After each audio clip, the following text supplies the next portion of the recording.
অনাবশ্যক বিশ্বকবি রবীন্দ্রনাথ ঠাকুর। কাশের বনে শূন্য নদীর তীরে আমি এসে শুধাই তারে ডেকে, একলা পথে কে তুমি যাও, ধীরে আঁচল আড়ে প্রদীপখানি ঢেকে। আমার ঘরে হয়নি আলো জ্বালা, দেউটি তব হেথায় রাখো বালা। গধূলিতে দুটি নয়ন কালো, ক্ষণিক তরে আমার মুখে তুলে। সে কহিল ভাসিয়ে দেব আলো, দিনের শেষে তাই এসেছি কুলে। চেয়ে দেখি দাঁড়িয়ে কাশের বনে, প্রদীপ ভেসে গেল অকারণে।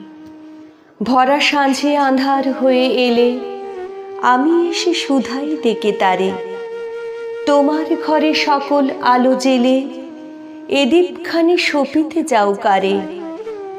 আমার ঘরে হয়নি আলো জ্বালা, দেউটি তব হেথায় রাখো বালা।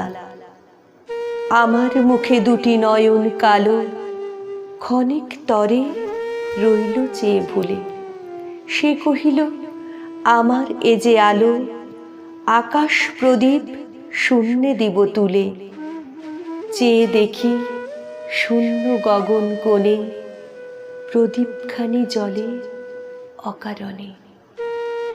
অমাবস্যা আঁধার দুই পহরে শুধাই আমি তাহার কাছে গিয়ে, ওগো তুমি চলেছ কার তরে, প্রদীপখানি বুকের কাছে নিয়ে।